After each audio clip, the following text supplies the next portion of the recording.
this computer. I'm getting better at that. Okay, we are on week 3 of Ecclesiastes, and remember, King Solomon was probably in his late 50s when he wrote this book, and he wrote this book 3,000 years ago. He was wise, wealthy, and powerful, and he had lost his way. As we prepared for this week, Scott kept saying saying over and over again. We told you that some of this is going to begin to sound repetitive, because it is. Solomon repeats it, and it's tempting to even want to skip a chapter or two because it is sort of repetitive. But I couldn't help thinking this week, as he repeats things, about somebody back then saying, "Oh, you didn't invite that Solomon guy over for dinner again, did you?" Oh, he does is complain, and he does. He just goes over some of the same stuff over and over again. So we're going to try and not get bogged down in repeat stuff. There's Cindy. Okay. Hold on just a second. Cindy and Paula are both. I'm so glad to see you. I didn't see you today, and I was worried. Last week we talked. I mentioned about Dee taking pleasure in her work and how much she's helped us. But Cindy and Paula, I thought about you too. You've been there with us on tough days, many a strange day, and we each have a part in this. So it's good to see you. I was worried about you this morning. We are starting with chapter 5 of Ecclesiastes. And I'm just going to read the first sentence. And it says, "Guard your steps when you go to the house of God." God. Oh, okay. I see. I'm sorry. Yeah, that was something that came up this week. This was a aha. I didn't know you were leading with it, Yeah. but okay. So Hebrew, the Jews have got more than one word for God. You see Adonai, and Adonai means Lord. It means it could be a person, actually. You might call your king Adonai, and you have to go to context to understand who they're talking about. But Adonai is a Lord, someone who gets to tell you what to do. But there's also El, it's E-L. And El is a god. It actually was something they adopted from the Canaanite people. And this is going to be important. And stick with me for a minute. But you hear things like El Shaddai, or so El means God in more of a I hate to say generic sense, but that's sort of what it is. But then Moses, when sees this burning bush, and he gets told to go to back to Egypt and to tell his people, he says, "Who shall I tell them sent me?" And he says, "You tell them my name is Yahweh." And we know that name Yahweh. David uses it in his Psalms. He talks about Yahweh, because Yahweh is very specific. That is the God of Abraham, the God of Isaac. It is the God of Moses. This is the God, the one. And in the Psalms, David talks about Yahweh. Solomon wrote at least a couple of Psalms, and he talks about Yahweh early in his life. But the interesting thing about and the Proverbs, in Proverbs, Solomon wrote Proverbs, and he talks about Yahweh, the God of our people by name, and that using that name indicates a relationship. It is a familiarity. I know who I'm talking about. In Ecclesiastes, Solomon never uses Yahweh once, ever. He talks about God, but he always talks about how do you say it? Elohim, which is part of El. And by the way, the Muslims use the word Al. You want to know why they don't get along with each other? Because they're cousins. Al and El, and Shalom and Salem, and they even speak alike. But Solomon never refers to Yahweh once in all of Ecclesiastes, even though he talks about God. And so what we have today is a lot of people now, if you ask them, do you believe in God? They'll say, well, I believe in a higher power. I believe in something. I'm spiritual, I believe in something, but they'll dodge that question. This is literally what Solomon is doing by, there's a God there, but he's cruel and he's unfair. Mostly he's unfair. And this is another one of those things that reveals to us. There's a higher, Solomon's saying there's a higher power. Someone put this all together, okay? But this was a man who had a relationship with God, who knew God as Yahweh. The best example in the New Testament, Jesus says, when you pray, say Abba. And he was trying to explain to the people, have a intimate relationship with God. Call him Abba, not Father, call him Abba. There's a difference. There's a feeling of connection. And you think about it, here is a man who had a connection with God. He believed in God, Solomon did. But towards the end of his life, for whatever reason, he now says, yes, there's a God. It's more of an intellectual exercise. Go ahead. Well, it is. No, it is an intellectual thing. And Solomon has reached a point where he's talking about God in the sort of this abstract term. The fact that, because as we said, he talks about Yahweh early in life, in the Psalms, in the Proverbs. I mean, he refers to Yahweh.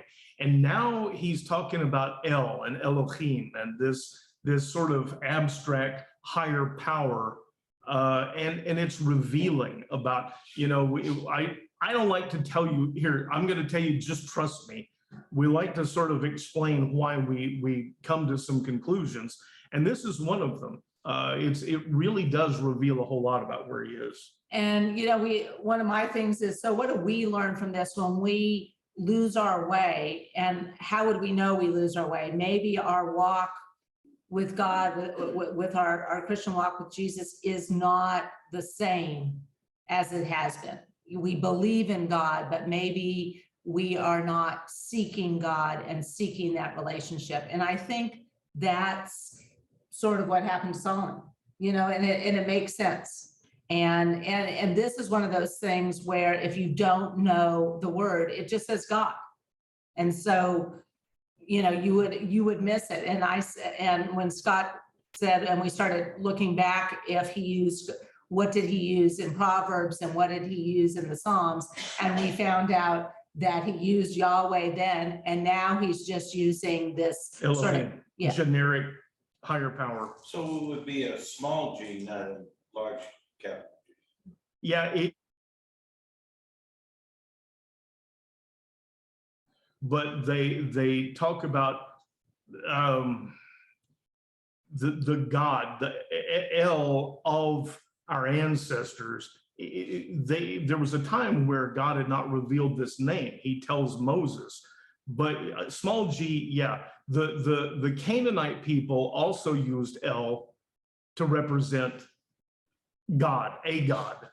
And so there's a difference between believing and walking with Yahweh, with God, and saying, well, I believe there's a higher power. And that's what Solomon reveals. That's where he is. And he's concluded, as we will talk about today, that this God who's out there somewhere, this higher power, is also very unfair and probably has messed some things up. It's a strange place he's at. So with that in mind, I'm going to read chapter 5. Guard your steps when you go to the house of God. Draw near to listen rather than to offer the sacrifice of fools who do not know what they do wrong. Do not be quick to speak and do not be hasty in your heart to utter a word before God. After all, God is in heaven and you're on earth. So let your words be few. As a dream comes through many cares, so the speech of a fool comes with many words. When you make a vow to God, do not delay in fulfilling it, because he takes no pleasure in fools. fulfill your vow. It is time not to vow. It is better not to vow than to make a vow and not fulfill it.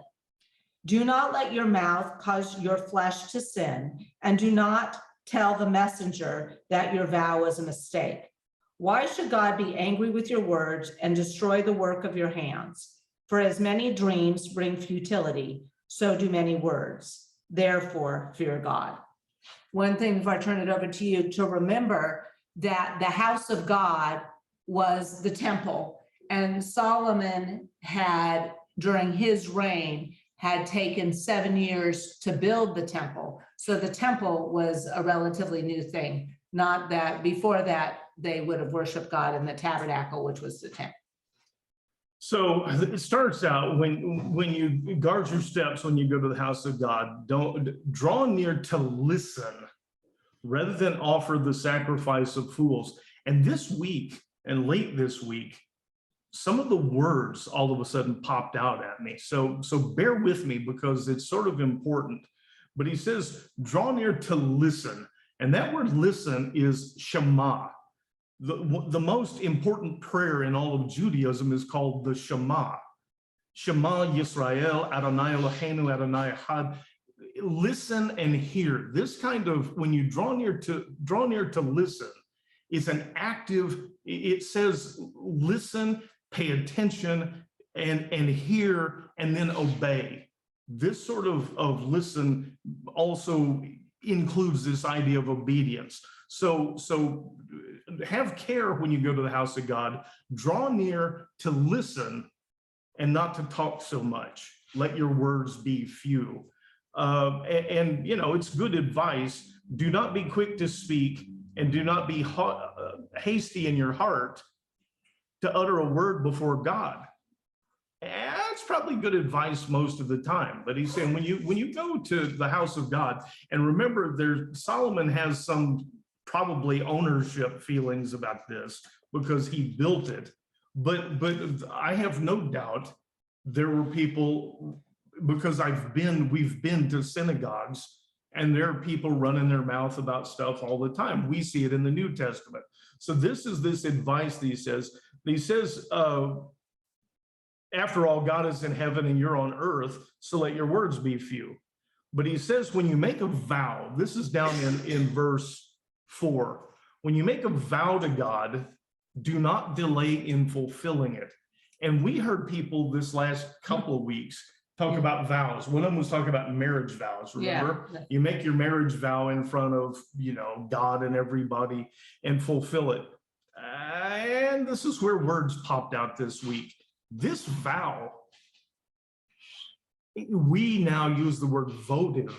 It is a sacrifice. It is a votive, a vow of sacrifice. And there were people who would come in, we see it in the New Testament as well, and make a big show out of how much money. Well, these people would promise, they would make a vow, I'm going to give so much to the upkeep of the temple. And then once they get outside the doors and they've gotten all the attention and the acclaim, they forget.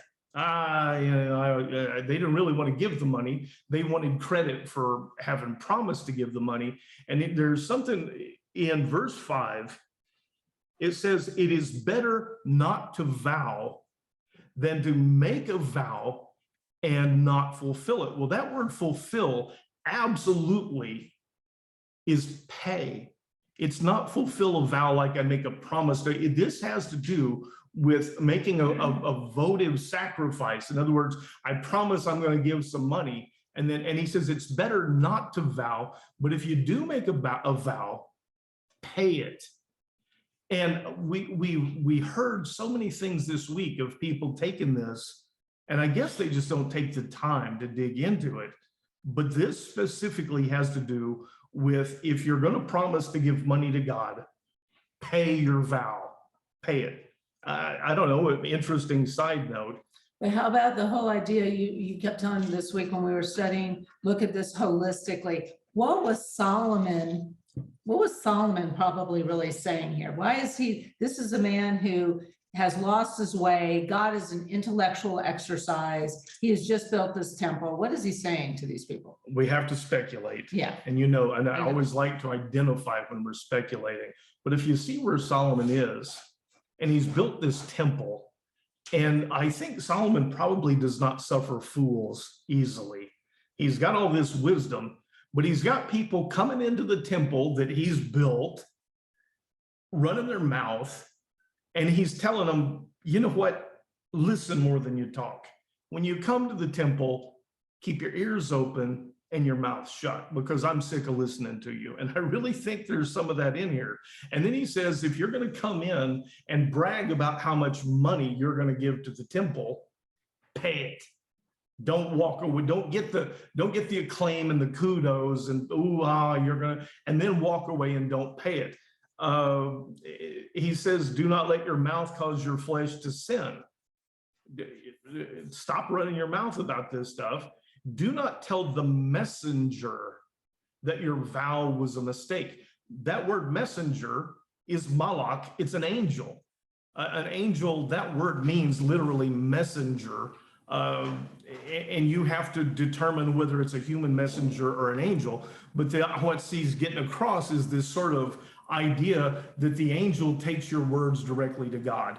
And don't come back and tell the angel, oh, that was a mistake. I didn't really mean it. I'm sorry. Go back and tell God that I'm not really going to do that. And I don't know whether this is meant to be literal with Solomon, but he's telling people, if you get in the temple and you run your mouth, you let your mouth cause your body to sin. You set yourself up for things that separate you from God. And do you see in Solomon, do we see in Solomon possibly that he just doesn't suffer fools very well, that he's tired of seeing these things happen? Probably, but that's just my opinion. Maybe I'm projecting. You ready? Verse 8, if you see the oppression of the poor and the denial of justice and righteousness in the province, do not be astonished at that matter, for one official is watched by a superior, and others hired still are over them. The produce of the earth is taken by all. The king himself profits from the fields. Let me just stop there. Yeah. So first of all, when you see injustice, when you see rulers, I'm going to substitute politicians, that's my pet peeve. But when you see injustice and you see them taking advantage of people and doing stuff, don't be shocked by it, because you have the one level of ruler, one level of politician covers, the one up above covers for them, and there's somebody up above that covers for them, and they watch each other's back. You're going to see it. People who get power find ways most of the time to abuse it. Don't be shocked. Okay. And then this thing that he says, verse 9, the produce of the earth is taken by all, and the king himself profits from the fields. Long, long ago, when I first was reading this, there was a version of this that I can't find anymore, the translations. But what it said was a king for a plowed field. All right, it's sort of a trade-off. These rulers and this king may be unjust. They may take advantage of people. They may make you pay too much taxes. But what it says is there's a trade-off here. A king in exchange for a plowed field, because while you might not like having this king over everybody who takes too much money, at least the king protects you and you have the ability to go out and plow a field and reap a harvest. This was a big deal in that time. And he's saying there's a trade-off here. And I suppose I should probably take the lesson from that and say, I may not be fond of most politicians, but they do serve a purpose. They do, help us provide for services and things that we all benefit from. And that's what Solomon is getting to. Don't be shocked when you see some injustice in the government, and always remember a king in exchange for a plowed field. You And have this to, is a good example of why it's sort of important sometimes to look at different translations. And, you know, you can find them easily on your phone. The Voice, which is what is it called? Is it a transliteration. transliteration? But But no, it's it's translation. okay, but it's considered sort of modern, and most of the time Scott's not a fan of it, but I'm just gonna read this one from 8 to 9 on that one. If you see the poor oppressed, justice denied, and righteousness rejected in a particular place, then do not be surprised at this. For those in power are watched over by those higher up, and they in turn by some even higher. Still, it is better for the land in every way to have a king who cultivates the fields. So, I mean, they're all a little different, but that's the idea, that it's that whole oppression of, Even though we get upset with stuff in government, with people, with the injustice or whatever, you also have to remember that there's a price to be paid for what we get out of it, and we do get something out of it. he who loves money is never satisfied by money, and he who loves wealth is never satisfied by income. This too is futile. When good things increase, so do those who consume them. What then is the profit to the owner except to behold them with his eyes? Now, here's another one of those things that first of all, it's not an indictment against people who have money. He says people who love money will never be satisfied by it. There's never enough. And again, we see that echoed up in the New Testament that says the love of money is the root, and it actually says of all sorts of evil. It doesn't say all evil, all sorts of evil, and it's literally a root like the root of a plant. But he says if the one who loves money will never be satisfied by it, the one who loves wealth is never satisfied, or luxury is never has enough money, and you're not going to be satisfied. If that's what you love, it's never going to be enough to satisfy that love. And it says as goods increase, as money increases, so do the number of mouths that need to be fed. Anyone who's ever owned a small business, I say anyone, I would think most people, as you begin to grow and hire people, you hear people say, you know, all I do is a lot more work to pay more salaries. I'm not getting much more out of it. And I went through that. I remember, you know, the same thing, thinking I'm not taking home any more. I've expanded so that I can pay more salaries. And every time one of them has a problem at home, it becomes my problem. Solomon is the king, and he says, as goods increase, so do the number of mouths that need to be fed. And all you get out of it is the ability to look, you know, from a distance. You don't get to enjoy it. I don't know. Once again, it reveals a lot about Solomon. One thing you have to keep remembering in Ecclesiastes, I think, is that Solomon says a lot of things that are truisms. What he concludes with some of these truisms is the problem, right? Yeah. Okay. The sleep of the worker is sweet, whether he eats little or much, but the abundance of the rich man permits him no sleep. There is a grievous evil I have seen under the sun, wealth hoarded to the harm of its owner, or wealth lost in a failed venture, so that when the man has a son, there is nothing to pass on. Can we pause for just a second? Because from here to the end of this chapter, this is where we said it gets repetitive. And we're just going to glide through it and move on to the next chapter. But Solomon, through this whole thing, if you look for a theme in this, more than anything else, is looking around saying, this is not fair. This place is not fair. And a lot of it has to do with him realizing he's going to have to leave all of his stuff. But this is him. He says, if you look, he'll go, hey, you know what? There's another thing that I see that's not fair. And later on, he goes, hey, and another thing. This is why you wouldn't want to invite him to dinner, because this is what he's doing. And rather than getting too hung up on each and every one of these, I want to look at it a little more holistically and realize that this guy has just written this thing where he's just constantly looking at what all is wrong with this place. So, As a man came from his mother's womb, so he will depart again, naked as he arrived. He takes nothing for his labor to carry in his hands.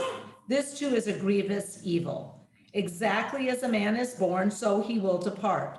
What does he gain as he toils for the wind? Moreover, all his days he eats in darkness with much sorrow, sickness, and anger. Here is what I have seen to be good and fitting, to eat and drink, and to find satisfaction in all the labor one does under the sun during the few days of life that God has given him, for this is his lot. Furthermore, God has given riches and wealth to every man, and he's enabled him to enjoy them, to accept his lot, and to rejoice in his labor. This is a gift from God. For a man seldom considers the days of his life, because God keeps him occupied with the joy of his heart.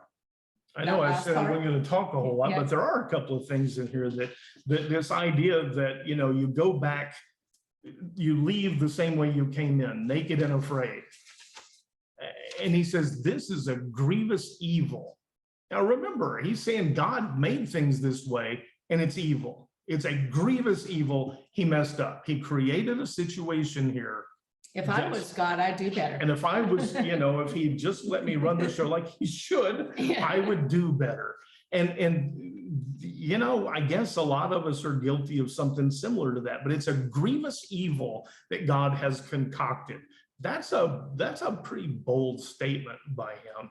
And he says, eat, drink, and take satisfaction in your labor, that God has given him in the short days of his life. In the few days that you get, your lot, he says, is to just eat and drink and sort of take satisfaction in your work. For that is man's lot in life. That's all we get.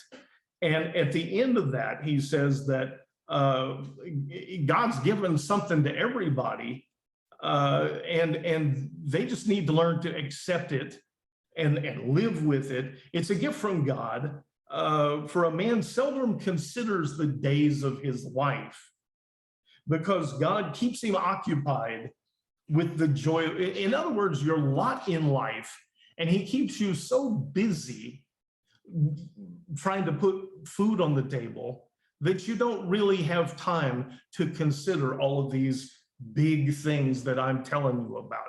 This is a really cynical outlook at stuff, and he's constantly saying God's not fair. Chapter 6. There's another evil I have found under the sun, and it weighs heavily upon mankind. God gives a man riches, wealth, and honor, so that he lacks nothing his heart desires, but God does not allow him to enjoy them. Instead, a stranger will enjoy them. This is futile and a grievous affliction. A man may father 100 children and live for many years, yet no matter how long he lives, if he is unsatisfied with his prosperity and does not even receive a proper burial, I say that a stillborn child is better off than he. For a stillborn child enters in futility and departs in darkness, and his name is shrouded in obscurity. The child, though neither seeing the sun nor knowing anything, has more rest than the man, even if he lives 1,000 years twice over, but fails to enjoy the prosperity. Do not all go to the same place? I know sometimes we get, if you're like me, I presume a lot, but I think there are times that all of us sort of feel a little bit of this, but I hope none of you ever feel as, really cynical as what Solomon has gotten into. But he is looking out for things to be unjust. And here's another thing that I've seen. Sometimes a guy makes a lot of money and then loses it all, and that's not right. That's not fair. Feeling listening to this.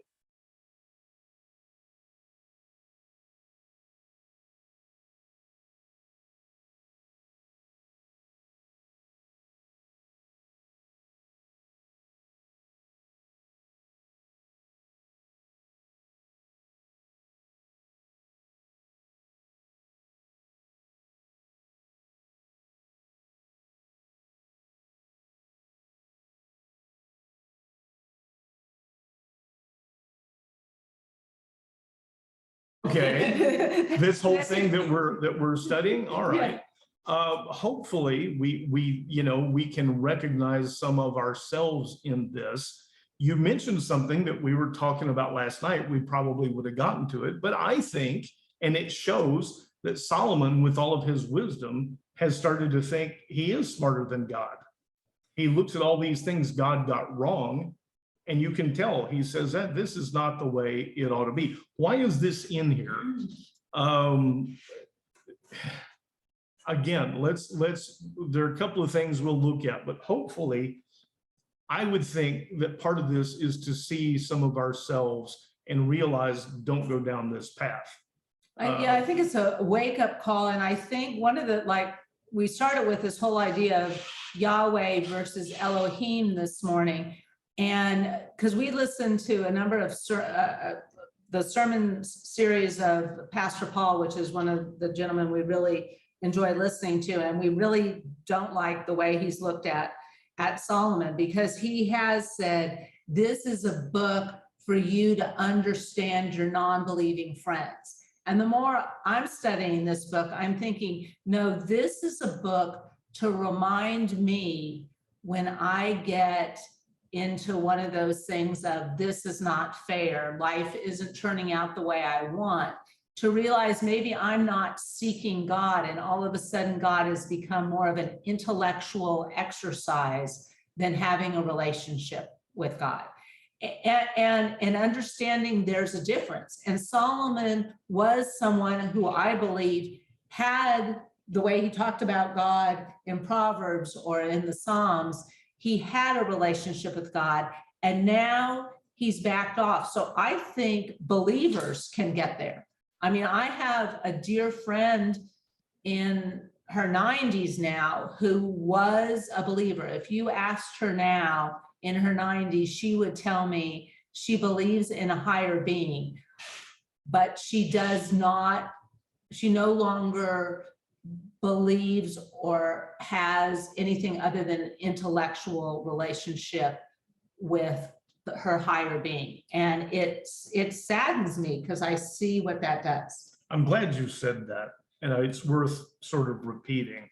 This guy, and he's a big, he has a big church and then a big online ministry. But he actually took this and said, now this helps you see how your unbelieving friends feel. And we both, I think that's a really destructive thing to do to people, because what he says is, those people feel this way. They feel this unfairness. We don't feel that way. When I'm listening to this, I'm like, I do, and I believe, but I feel this way sometimes. From time to time. And so, Jack, there's the answer. And it really comes in that I sort of resented him taking that approach, because what it does is it places everybody in this place that I'm not supposed to feel like this. And sometimes I do. Is there something wrong with me? And I guess there's something wrong with all of us, but you're not the only one. We taught a kid's Sunday school class one time, and we were in something in the Old Testament, and there was a miracle, or maybe a couple of them. And I looked at this little sea of faces, and I could see it in their faces. And I said, let me ask you a question. Do any of you ever wonder if this is really true? Because this seems like, almost crazy talk. And because you never see these things happen, and their little hands start going up, and they're afraid, because I'm going to rat them out to their parents. What I'm doing is trying to trick them. They're all sitting there thinking it. And that we grow up with part of this thing in our mind. The thing that I told them at the time that helped was that I watch fishing shows. And if you watch a fishing show, they catch one after another, after another, after another. What you don't know is it takes 2 weeks to edit all those, to put all those pieces. They spend hours and hours, and then you get to see the part, okay? In the Bible, in the Old Testament, all of those miracles, well, but in the Old Testament is where we were. Okay. But the miracles that happen take place over hundreds and maybe even thousands of years. It's a greatest hits. It's like one of those shows where you get to see but it may be another 100 years before the next one happens. It's not like it was happening every 5 minutes, even back then. And it's good for us to talk about it.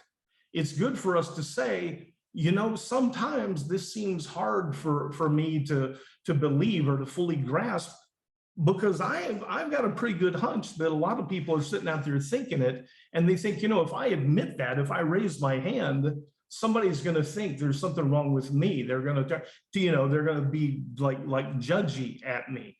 And so it does have benefit, I think, Jack. And what is the worst possible thing is to tell people, if you're a believer, if you accept Christ, if you're saved, however you want to put it, but if you're a believer, you won't think like this. And from time to time, I would venture to guess just about all of us feel like this. So does that have value? It does to me, because these things, for me at least, they're reminders. So when I find myself here, I can get back quicker. I can go, oh, wait a second, I know this isn't right. I remember going through this. And when you get off the path. And maybe it's a good time to do that, the story of the prodigal son, in the fact that God never goes away.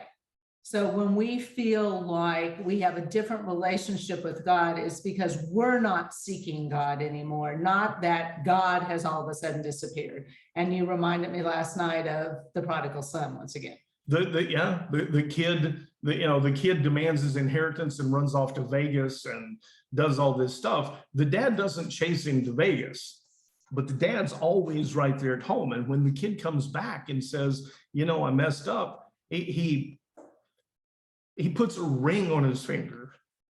He gives him new clothes and has a feast for him. But he doesn't chase him down to Vegas. He doesn't go, and it's probably a good model for parents, but this idea that God is always there.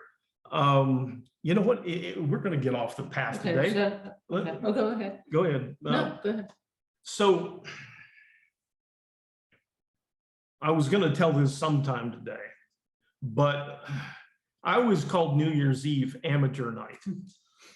All right.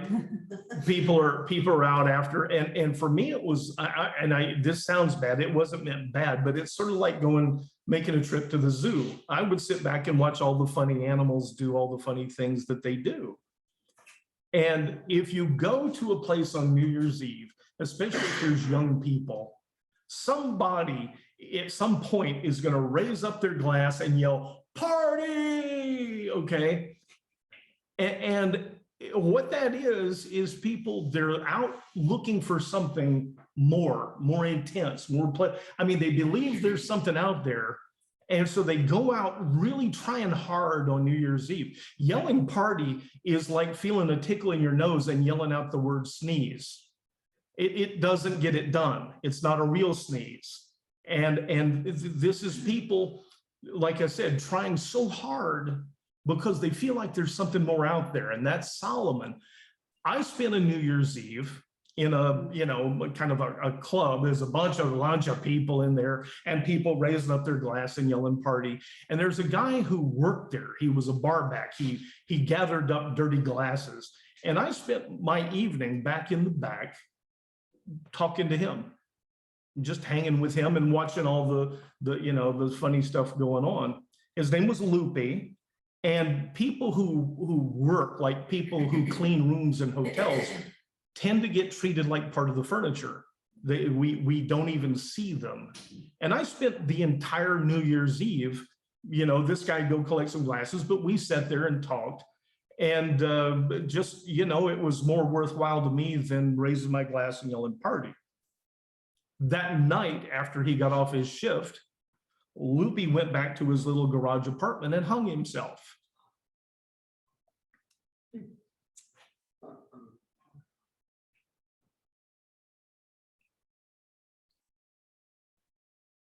And you see that this idea that there should be more.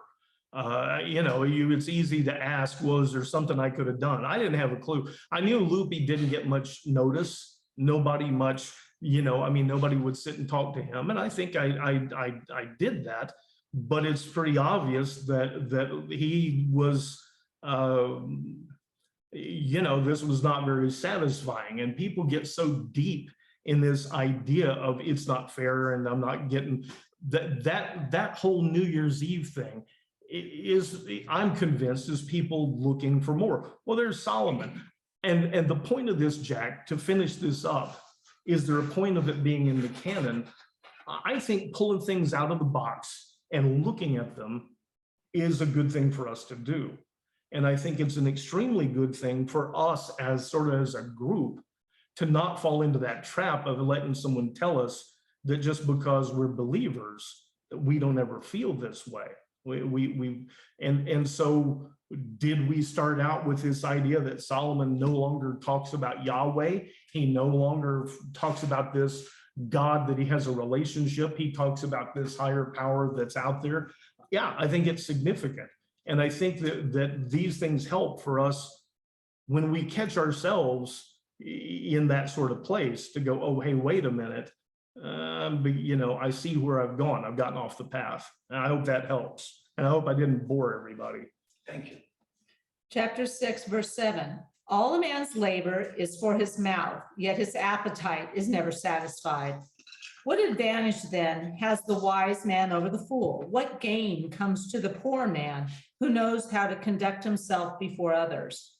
Better what the eye can see than the wandering of desire. This too is futile and a pursuit of the wind. Whatever exists was named long ago, and what happens to a man is foreknown. But he cannot contend with one stronger than he. For the more words, the more futility. And how does that profit anyone? For who knows what is good for a man during a few days in which he passes through this fleeting life like a shadow? Who can tell a man what will come after him under the sun? Yeah, this just feels like beating a dead horse. Let's go on. Okay, chapter 7.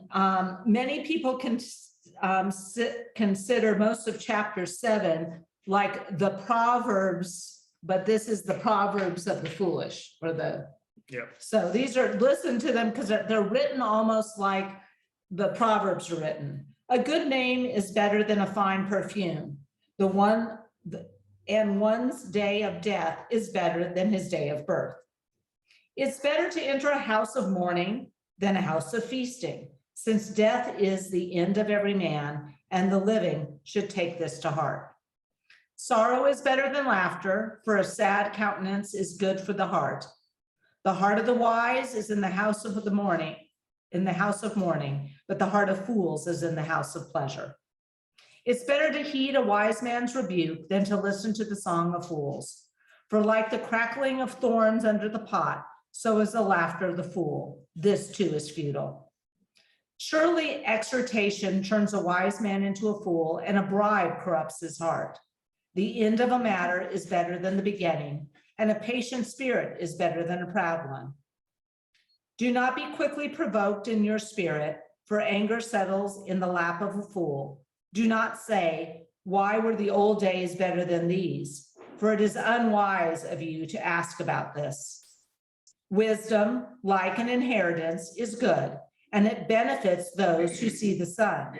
For wisdom, like money, is a shelter, and the advantage of knowledge is that wisdom preserves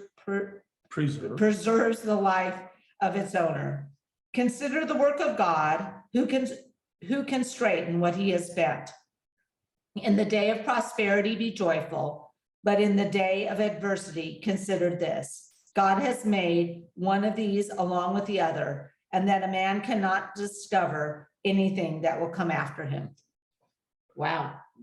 They're Proverbs. And actually some of the stuff in here, I mean, it's taken in isolation. It's kind of true. The idea that when he's talking about mourning is better than laughter. Earlier, he talked about a sacrifice, people who make a sacrifice. That word is, there are two kinds of sacrifice. Ola is a sacrifice that gets all the way burned up, just turns to ash. But the other one, Seba, Seba is a sacrifice where it's kind of like a barbecue. And when you get done, you get to keep the meat and eat it. And people would turn it into a party. That's the sacrifice of fools. It would turn into a big feast. They didn't have the attitude towards God that this was meant to be a sacrifice. This sacrifice of fools. So when you go to the house of mourning, at least you're more sober. You're more, you're more likely paying attention to things. And he's got some truth in there. It's these though are his proverbs of this negativity he has. Extortion turns a wise man into a fool. Okay, that's true. Don't be quickly provoked in your spirit, for anger settles in the lap of a fool. You notice that he talks a lot about the wise and the fools. Solomon asked for wisdom, he was given wisdom, and he spends a lot of time. We tend to think that the thing we do is the best and most important that there is. And so some people might value art, and some people, might value construction. And if you didn't have me, you wouldn't have a building to live in and do your art. And Solomon is very, very in tune with this idea of wisdom as sort of the best thing going. We learn to look at ourselves. If you really pay attention, this is the guy is telling everybody, wisdom is the best thing that there is. That last thing, consider the work of God, who can straighten what he has bent. Who can straighten what he has bent? Again, notice the order that Solomon, it's not who can make crooked the things he's made straight. In Solomon's mind, God just bends things all up. He makes things crooked. And who can straighten them out? He gets it wrong. And who can make it right? Who can straighten out what he's bent up? The guy is really far gone, though. When you said he thinks he's smarter than God, we talked about this last night. I think Solomon has reached that point where he thinks, he should be running stuff. Okay. In my feudal life, I have seen both of these: a righteous man perishing in his righteousness, and a wicked man living long in his wickedness. Do not be overly righteous, and do not make yourself too wise. Why should you destroy yourself? Do not be excessively wicked, and do not be a fool. Why should you die before your time? It is good to grasp the one and not let the other slip through your hand. For he who fears God will follow both warnings. Let's stop there real quick. I've seen this too. Here's another thing. A good guy dies young, and this guy who does a whole bunch of bad stuff lives to a ripe old age. And all of a sudden, I keep wanting to say Ron Wood. They'll get the guy from the Rolling Stones that looks like he's about 200 and but he's lived, all this time. George Burns lived to be 99 years old, and used to say that the secret to living that long is a good glass of whiskey, a cigar, and a young woman. And he laughed about it. But we see it seems unjust. Sometimes people who do all sorts of things that should make you die young, and they live to an old age, and then these other, we think, really good people, and they die young. This is sort of a theme that I think a lot of us, but the next line is the one I want you to get. Remember, I told you I read this when I was like early college age, and he says, what is that, 16. Do not be overly righteous, and do not make yourself too wise. Do you think I clung to that a little bit? Don't be too good, don't be too righteous. I mean, don't be a fool about it. Don't be a pig. Don't go completely crazy and be too wicked. But I said, well, here you go. This is Solomon saying, don't be too good. Don't be too righteous. And I took him up on that. I got a little flexibility here. And he later says there isn't anybody who doesn't sin. Isn't it true that everybody does something? But I probably sought out and then use him to. That's what we do. We look for ways to justify ourselves. Wisdom makes the wise man stronger than 10 rulers in a city. Surely there's no righteous man on earth who does good and never sins.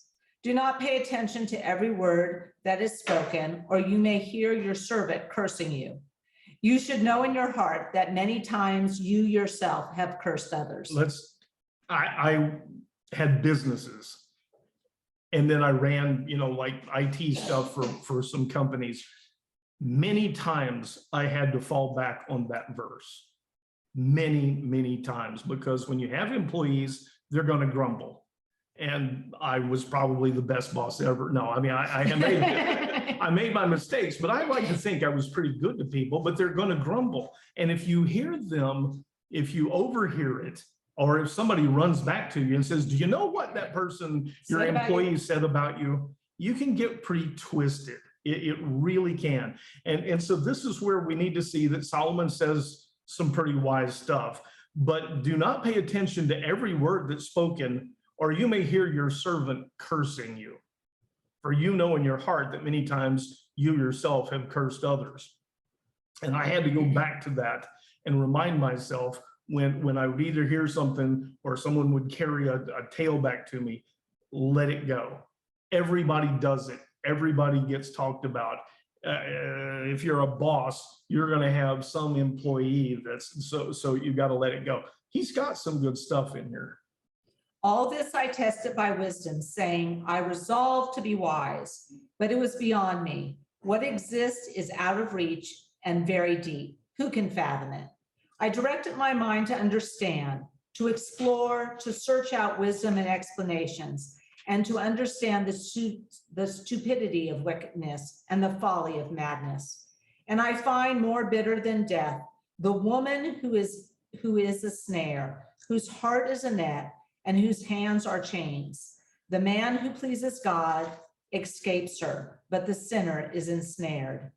Behold, says the teacher, I have discovered this by adding one thing to another to find an explanation. While my soul was still searching, but not finding, among 1,000, I have found one upright man, but among all these, I have not found one such woman. Only this I have found. I have discovered that God made men upright, but they have sought out many schemes. And I think she planned it so we'd end on this. Solomon, remember, had 700 wives and 300 concubines. And he's talking about a woman whose heart is a snare, and the upright man escapes her. But, men who are not so upright sort of fall into this trap. And this is some pretty harsh stuff. I found one man in 1,000 who's upright, but not one such woman. And he says, only this I've found. I've discovered that God made men upright, but they, women, have sought out many schemes. I'm convinced that probably has, something to do with what Solomon has done with 700 wives and 300 concubines. Remember, the wives, a lot of them are royalty. They're princesses. They have a standard of living they're used to, and they no doubt thought they were going to improve it, or the dad did, being married to this King Solomon. So I told you again, this is sort of something from early college days. When you're in that dating world, you probably tend to see, that there are a lot of games that get played. This is what Solomon's talking about. But I think I outgrew it. I came to sort of understand that a lot of men's problems with women stem from being little boys in great big grown-up bodies. All right, there's a lot more truth in that, and they probably don't have, they get a little tired of when you're in college, there's a lot of little boys in men's bodies. And so this thing that goes on, Solomon has carried with him into old age and never outgrown, because he has 700 wives and 300 concubines. This idea that he's made men upright, but women have sought out many schemes. Oh my gosh, the guy is, I think that's pretty presumptuous. And we also have that tendency to not see our own part in these things. So we just want to say, because time's up, but going back on verse in chapter 6, it said a man may father 100 children and live for many years. We had the realization when we were reading this section, realize, I mean, Solomon had 700 wives and 300 concubines. He probably had over 100 children. I mean, think about that. So, and Gene's not here today, I don't know. And, one of Gene's things is he keeps asking, who did he write this to? I mean, who is he writing to? And it's one of those things, the answer is yes. I mean, he was writing it to himself. A lot of it is, he probably doesn't see it himself, but he was a high school boy that never grew up. And he just had the power and riches to have 700 women and 300 concubines. There's sort of a thing online, people will write in for advice, these, and they say, is it okay to do this, this, and this? And then asking for a friend.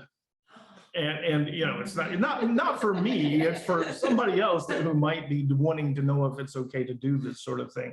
This is Solomon. I certainly don't want to leave, since it's time to leave, with anyone thinking, you asked, why is this in the canon? This is not, some people even refer to this as sort of a journal by Solomon. It's sort of these are the books of wisdom. These are called the teachings. But you notice he's not saying, thus saith the Lord. Isaiah, the word prophecy has to do with bringing a word from God. And I always am in awe of somebody who's bold enough to say, thus saith the Lord. I'd just be scared to death, right? To speak for God. And yet some people are given that. This is not to be taken as the kind of teaching like where Jesus says, forgive 70 times 7, and we're supposed to do that. We are not supposed to take this and adopt it as a teaching that says men are upright and women seek out many schemes.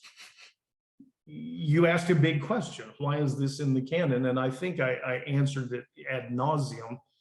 But this book is part of the teachings, the writings, not part of the things that are prophetic words of God. Okay. So I just want to make that clear, since we closed on this thing about men and women, about women not being upright. Your turn. Right. God, we all fall short. And I know we're taught that, and yet we tend to believe that we don't too much of the time. We see the faults in other people, and we fail to see the same faults even in ourselves. And I do that. I struggle with people and injustice and the things that they do, and it's easy for me to overlook the times when I do it myself, even though I try not to. I know I do. And we miss out. And what we have through all of this is the examples that you give us. We have in the New Testament all the things that Jesus showed us instead of just telling us, and we have examples. And what I would ask for today is a heart that's open to that, to maybe even not spend so much time on the bad examples, but pay attention to the things that we know are right, that are upright, because we have the examples, and we're given each other for a lot of reasons. And there are times where someone may intentionally or unintentionally, I know that, they remind us, they point out those things, put in our hearts, give us that ability to take that for what it is, to take that for the urging towards you and towards the righteousness that you have for us, and that in turn, the life more abundant. Give us that heart. In Jesus' name, amen. Yeah. You guys can unmute yourselves. Hi, David.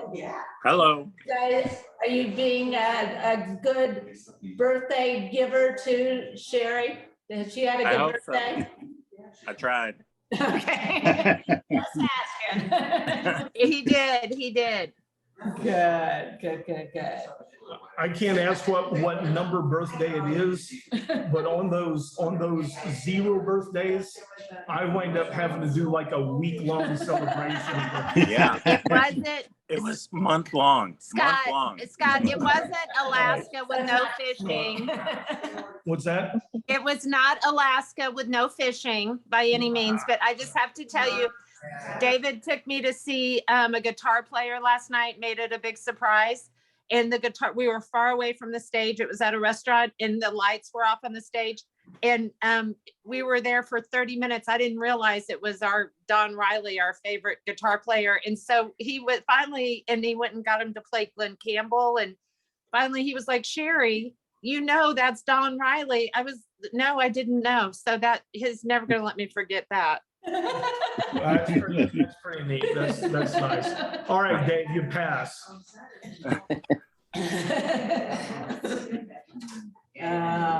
Well, don't forget, everybody, next week, watch the Baylor game. Watch number 8. No, the Baylor game is Thursday night. Thursday night, Thursday night. Oh, it's Thursday night? 6 p.m. 6 p.m. I would have not remembered that. Very Virginia. We'll do it. The songs are in the proper. These clever. Sorry, I can never hear at the end. It's just so loud here. Anyhow, you guys have a great one. Have a great week. Talk to you soon. Bye. Bye. Better than. Maybe.